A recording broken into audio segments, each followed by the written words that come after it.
Good morning dear students. I doctor Satish. आज हम लोग फिर डिस्कस करेंगे अकाउंटिंग के एक टॉपिक, और ये बहुत इंपॉर्टेंट टॉपिक है, फाइनेंशियल स्टेटमेंट एनालिसिस। अभी क्या होता है, इससे पहले हमने फाइनेंशियल स्टेटमेंट पढ़ा था।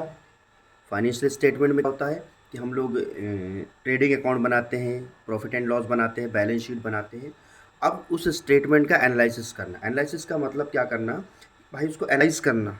सिंपल सा मत होता है, उस पर जांच पड़ताल करना। ठीक है, कि हमें कितना प्रॉफिट हुआ, किस रेट से प्रॉफिट हुआ, क्या चेंजेस आए, हमें कितनी मेहनत की और ज़रूरत है, क्या हमें प्रॉफिट सही हो रहा है, गलत हो रहा है, किस दिशा में जा रहा है प्रॉफिट, या हमें लॉस तो नहीं हो रहा, क्या हम लोग ज़्यादा ओवर कॉन्फिडेंस तो नहीं है। तो इस सब का एनालिसिस करना, फाइनेंशियल स्टेटमेंट को एनालाइज करना। एनालाइज का मतलब क्या होता है, उस पर वर्क करना, वर्कआउट करना। ठीक है, तो इसमें फाइनेंशियल स्टेटमेंट एनालिसिस करने के 7 टूल होते हैं। 7 टूल मतलब 7 तरह से हम किसी भी फाइनेंशियल स्टेटमेंट को एनालाइज कर सकते हैं। सबसे पहले होता है कंपैरेटिव स्टेटमेंट। ठीक है, इसमें हम क्या करते हैं, कंपैरेटिव स्टेटमेंट में क्या करते हैं, कंपैरिजन करते हैं। हम कोई 2 साल का, जैसे 2010 और 11 का हम कंपैरिजन करेंगे कि 2010 में हमें प्रॉफिट हुआ था और 2011 में जो प्रॉफिट हुआ है उसमें कितना परसेंट का चेंज आया, कितने रुपए का चेंज आया। ठीक है, जैसे मैं कहता हूँ 2010 में मुझे 20,000 करोड़ का प्रॉफिट हुआ था, 2011 में मुझे 21,000 करोड़ का प्रॉफिट हुआ। तो रुपए में कितना चेंज आया, 1,000 करोड़ का। परसेंटेज में कितना चेंज आएगा, ठीक है, वो हम देखेंगे। तो इसका मतलब है कंपेयर करते हैं। कंपेरेटिव स्टेटमेंट का मतलब होता है हम 2 ईयर का कंपेयर करते हैं कि भाई 2010 और 2011 में कितना चेंजेस आ रहा है, कितना डिफरेंस आ रहा है। ठीक है, उसको कहते हैं कंपेरेटिव स्टेट। अब ये क्यों करते हैं, क्यों ये एनालिसिस, इसका मतलब होता है 10 और 11, 2010 और 11 का एनालिसिस कर रहे हैं कि हमें दोनों ईयर में जो 1,000 करोड़ का चेंजेस आया वो किस वजह से आया है, क्या सही चेंजेस आया है, क्या और चेंजेस आना चाहिए। ठीक है, तो हम क्या कंपेयर करते हैं। ठीक है, कंपेरेटिव स्टेटमेंट मतलब कंपेयर स्टेटमेंट। अब आता है कॉमन साइज। कॉमन साइज में क्या होता है कि हम लोग 2 ईयर का प्रॉफिट रखते हैं, 2 ईयर का प्रॉफिट रखते हैं, प्रॉफिट एंड लॉस रखते हैं, या हम बैलेंस शीट रखते हैं। और उसमें क्या करते हैं कि हम लोग अपने असेट्स की तुलना में, असेट्स से, क्योंकि हम असेट्स और लाइबिलिटीज़ 2 मेन होते हैं बैलेंस शीट में, और इधर प्रॉफिट होता है। ठीक है, और प्रॉफिट में सबसे मेन होता है सेल्स। तो हम क्या करेंगे कि हम प्रॉफिट एंड लॉस अकाउंट में सेल्स से हर एक्सपेंसेस का कंपैरिजन करेंगे, क्योंकि हमारा मुख्य उद्देश्य क्या है। देखिए, प्रॉफिट एंड लॉस अकाउंट में मेन उद्देश्य सेल, क्योंकि सेल से ही प्रॉफिट एंड लॉस निकलेगा। भाई सेल नहीं होगी तो काहे का प्रॉफिट, काहे का लॉस। ठीक है, तो हम क्या करेंगे, इस कॉमन साइज में क्या करते हैं हम लोग, सेल्स से, ठीक है, सेल्स जो हुई है हमारी उससे हर एक एक्सपेंसेस, हर एक ट्रांजेक्शन के कंपैरिजन करेंगे कि इस सैलरी से इस सेल्स पे क्या इफेक्ट पड़ा, इस सैलरी के घटने बढ़ने से या सैलरी देने से सेल्स पे क्या इम्पैक्ट पड़ा। तो वही एनालिसिस को कहते हैं कॉमन साइन एनालिसिस।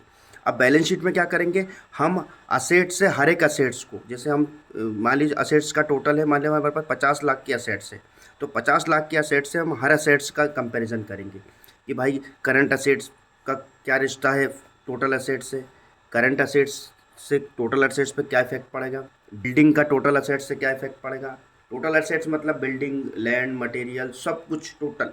ठीक है, उसका हर पर्टिकुलर असेट्स से कंपैरिजन करेंगे। फिर लाइबिलिटीज साइड आएंगे तो टोटल लाइबिलिटीज से हर एक पर्टिकुलर लाइबिलिटीज का कंपैरिजन या एनालिसिस करेंगे, जिसे कहते हैं कॉमन साइज एन। ठीक है, समझ गए। यहाँ पे क्या होगा, ईयर वाइज कंपेयर करेंगे। यहाँ पे असेट्स, लाइबिलिटीज और सेल्स, 3 चीज़ें, असेट्स, लाइबिलिटीज और सेल्स, इन तीनों का पर्टिकुलर हर एक expenses, loss, income, profit, liabilities और असेट्स का, इन चीज़ों से कंपैरिजन करेंगे। अब हम क्या करेंगे, लाइबिलिटीज़ का लाइबिलिटीज से, असेट्स का असेट्स से, और सेल्स का पूरे प्रॉफिट एंड लॉस अकाउंट से करेंगे। अगला आता है रेशो। रेशो में क्या करेंगे, हम रेशो क्यों निकालते हैं, रेशो में हम निकालते हैं किस रेट से हमें प्रॉफिट हुआ है, कितना चेंजेस आया है प्रॉफिट में, सेल में कितना चेंजेस आया। ठीक है, हमारे रेशो 4 तरह के होते हैं, 4 तरह के हम रेशो है, इसके बाद हम रेशो पढ़ेंगे। ठीक है, क्लियर है। तो हमें सिंपल सी बात है कि भाई हमें रेशो में क्या करते हैं, हम परसेंटेज निकालते हैं, किस परसेंट से चेंज आ रहा है, सेल में कितना चेंज आ रहा है, एक्सपेंसेस में कितना चेंज आ रहा है, किस रेट से आ रहा है, कितना प्रॉफिट हो रहा है हमें, ये हम सब रेशो में देखते हैं। फंड फ्लो और कैश फ्लो एक साथ समझाता हूँ। फंड फ्लो का मतलब, फ्लो का मतलब समझिए क्या होता है। फ्लो का मतलब होता है आना और जाना। ठीक है, तो हम कैश फ्लो पहले समझेंगे, फंड फ्लो ऑटोमेटिक समझ में जाएगा। कैश फ्लो, फ्लो मतलब आना और जाना। कैश का आना और जाना। कैश हमारा 3 तरह से आता और जाता है, 3 जगह आता और जाता है, ठीक है। कैश फ्लो में 3 एक्टिविटीज़ से कैश और आ जाता है। ध्यान रखना, कैश फ्लो में कितने तरह से हमारी कंपनी में कैश आता है? 3 तरह से। पहला, हम कहीं इन्वेस्ट करेंगे तो वहाँ पैसा जाएगा भी और वहाँ से आएगा भी। फ्लो का मतलब होता है इन और आउट दोनों होते हैं। ध्यान रखना, फ्लो में इन भी होता है और आउट भी होता है। कैश इनफ्लो भी होता है, कैश आउटफ्लो भी होता है। तो देखिए, हम पहला कहाँ कैश यूज़ करेंगे? सर पहला यूज़ होगा कहीं हमने इन्वेस्ट किया है, ठीक है। पहले वैसे तो पहले ऑपरेटिंग में होता है, पर मैं पहले वर्ड मेरे पास आ गया, इन्वेस्ट तो इन्वेस्ट से करते हैं, ठीक है।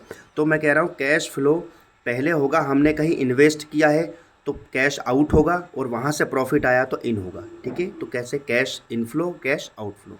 इन्वेस्ट मतलब कहीं लगा दिया, शेयर मार्केट में लगा दिया, किसी संपत्ति में लगा दिया हमने, ठीक है। मान लीजिए एक मशीन खरीदी मैंने, तो कैश आउटफ्लो हुआ है। उस मशीन से अगर प्रॉफिट आ रहा है तो कैश इनफ्लो हो गया, ठीक है।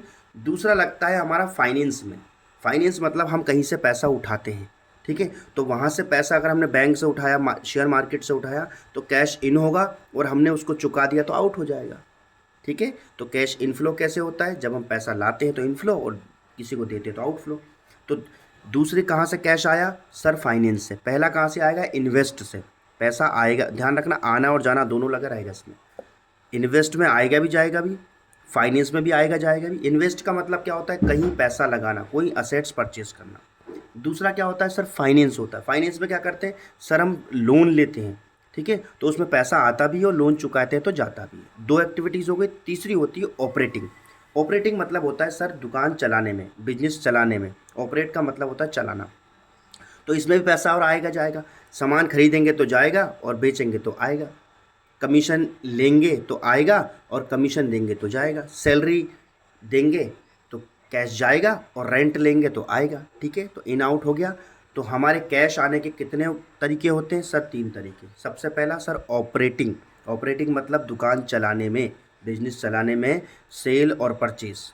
दूसरा सर हम कोई संपत्ति खरीदेंगे या बेचेंगे तो कैश आएगा जाएगा, उसे कहते हैं इन्वेस्टिंग। तीसरा सर हम लोन लेंगे तो पैसा आएगा जाएगा और जाएगा, इसे कहते हैं फाइनेंसिंग। और कैश फ्लो का मतलब क्या होता है? कैश का आना और जाना, ठीक है। तो हम इसमें भी एनालिसिस करते हैं कितना कैश एक साल में गया और कितना आया, होता है ना फाइनेंस एनालिसिस। तो कितना कैश आया और गया इसका रिकॉर्ड रखने के लिए कैश फ्लो स्टेटमेंट बनाते हैं। अब फंड फ्लो क्या होता है? देखिए, कैश और फंड में ज़्यादा नहीं है। कैश में हम कैश वाली चीज़ लेते हैं, फंड में कैश और नॉन कैश दोनों ले लेते हैं। अब नॉन कैश आइटम क्या होते हैं मैं बताता हूँ आपको। याद ही मान लीजिए लॉस हुआ है तो वो नॉन कैश आइटम है। कैसे? मान लीजिए आपकी एक चोरी हो गई सामान की, तो कैश कहाँ गया? कैश नहीं गया ना, इसलिए इसको कहते हैं नॉन कैश आइटम। आपकी संपत्ति पे वैल्यू कम हो गई, depreciation, non cash item. Depreciation क्या होता है? Non cash item. क्योंकि आपकी संपत्ति की वैल्यू पैसों में कम, पैसे नहीं जाते आपकी जब संपत्ति की वैल्यू कम होती है। अभी बताया था अमोर्टाइजेशन, नॉन कैश आइटम, ठीक है। और नॉन कैश आइटम क्या होते हैं? डिस्काउंट लेना और देना। जब आप किसी को डिस्काउंट देते या लेते हैं तो पैसा आता जाता है? नहीं, हम उसकी वैल्यू कम लेते और देते हैं, ठीक है। तो फंड में क्या होता है? फंड में कैश और नॉन कैश दोनों आइटम आते जाते हैं, ठीक है। तो ये भी 3 तरह से होता है, वही सेम जो अभी बताई मैंने, ठीक है। ऑपरेटिंग, फाइनेंस और इन तीनों से। लेकिन फंड में हम कैश और नॉन कैश दोनों आइटम का रिकॉर्ड रखते हैं आने जाने का, और कैश फ्लो में सिर्फ कैश का रिकॉर्ड रखते हैं, ठीक है। ट्रेंड एनालिसिस क्या है? इन सबको छोड़ के जो बचा। अब ट्रेंड का मतलब समझ जाओ, ट्रेंड बोला ट्रेंड चल रहा है, ट्रेंड चल रहा है, ट्रेंड चल रहा है। ट्रेंड मतलब होता है झुकाव। ट्रेंड का मतलब क्या होता है? झुकाव, ठीक है।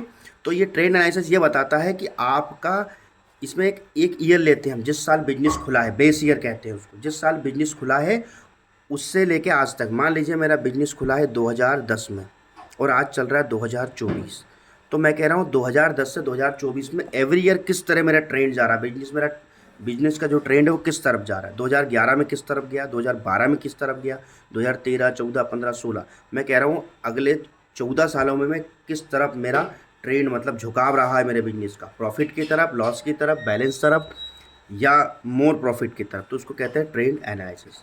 अब आता है ब्रेक इवन पॉइंट। मैं पहले भी डिस्कस चुका हूँ।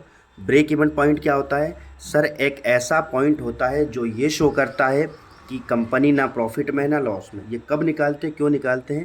ध्यान रखना, ये आज इंपॉर्टेंट क्वेश्चन है, 16 नंबर में आएगा ही आएगा। इसको मैं एक बार और बताता हूँ कैसे होते हैं, ठीक है। ब्रेक इवन पॉइंट को, इसको करने के लिए सबसे पहले हम ये चार्ट प्रिपेयर करना जरूर, पहले बच्चों को सबसे पहले हम क्या करेंगे, सेल्स में से वेरिएबल कॉस्ट माइनस कर देंगे। What is variable cost? Sir वो कॉस्ट होती है जो हम लोग बेचने खरीदने में जो चेंज होती रहती हो, ठीक है। जैसे हमने सामान खरीदने की वैल्यू कभी भी चेंज हो सकती है। वेरिएबल कॉस्ट का मतलब जो चेंज होती रही कॉस्ट। अगर सेल्स में से वेरिएबल कॉस्ट माइनस कर दूंगा तो मेरा कंट्रीब्यूशन आ जाएगा। ये मैं पहले बता दूंगा, ये चार्ट है ना। अब व्हाट इज़ कंट्रीब्यूशन? सर मेरा मुनाफा।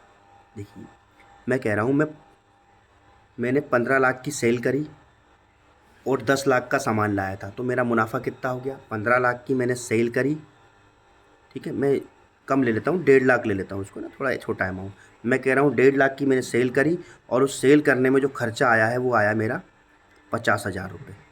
तो मेरा मुनाफा कितना हो गया? सर 1 लाख रुपये। इसी को कंट्रीब्यूशन कहते हैं, ठीक है। मुनाफा, 1.5 लाख की सेल करी, उस सेल करने में खर्चा, खर्चा मतलब खरीदने में, उसको बेचने में, सारे खर्चे कितने? 50,000। तो 1.5 लाख का मुनाफा हो गया।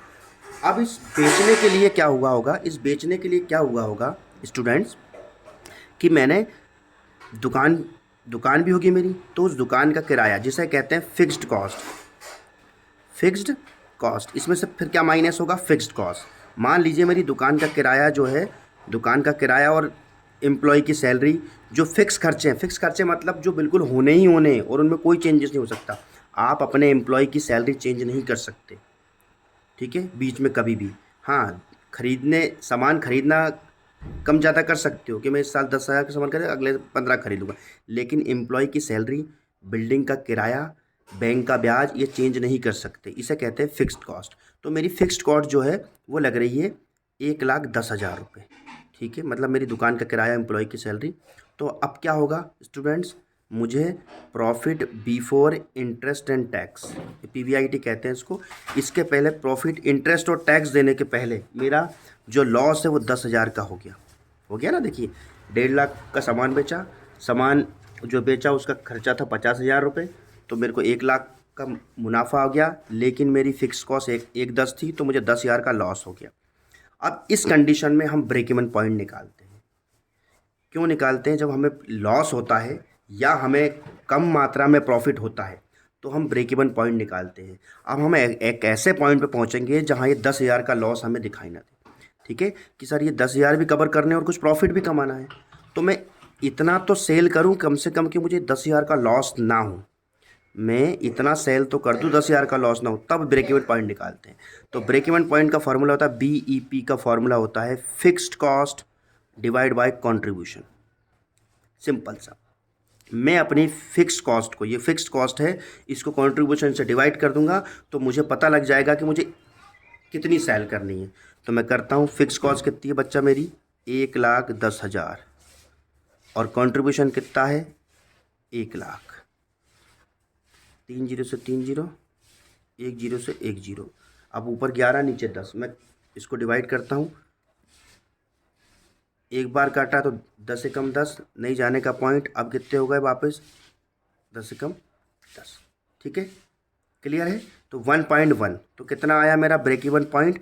1.1। मतलब मैं इसमें 1.1 गुणा सेल को बढ़ा दूं, मतलब मैं मेरी सेल को इतना गुना बढ़ा दूं, एक 1.1 गुणा बढ़ा दूं, तो मेरा हो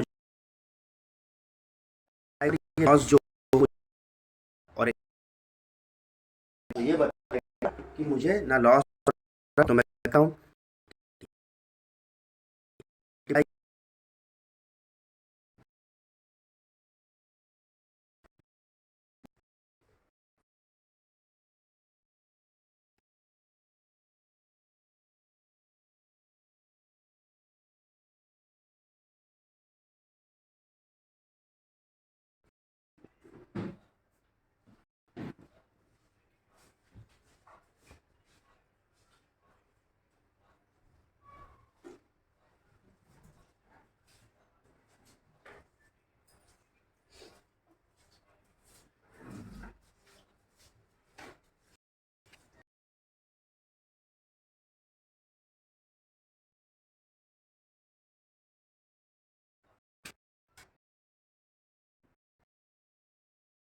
क्लियर।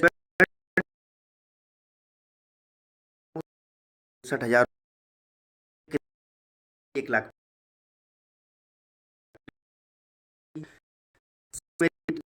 गुना बढ़ी है, वेरिएबल कॉस्ट भी 1.1 गुना बढ़ेगी। अगर मैं 5,000 रुपये में मल्टीप्लाई 1.1 का करता हूँ तो मेरी ये कितनी हो जाएगी 55,000। ठीक है, 1,65,000 में से 55,000 घटाऊंगा मैं तो 1,10,000 रुपये आ गई मेरी। ठीक है, 1,65,000 में से 55,000 घटाऊंगा। देखना, ध्यान रखना, वेरिएबल कॉस्ट भी उतनी ही गुना बढ़ेगी जितने गुना बढ़ी है। 1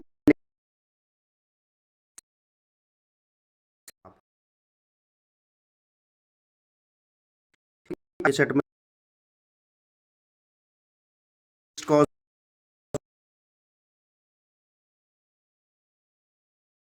मार्जिन हुआ हो गया, क्योंकि मैं जहाँ ना लॉस हो रहा है ना प्रॉफिट हो रहा है। मैं दिखा देता हूँ आप, ये देखिए ना, 1,65 में से 55 गए, 1,10 बचे, 1,10 का ही हमारा फिक्स कॉस्ट थी तो जीरो हो गई। तो this is break even point, हम उस पॉइंट पे पहुंच गए, ना लॉस हो रहा है ना प्रॉफिट। ठीक है, thank you so much. Like करें, subscribe 999। Thank you so much, have a good day.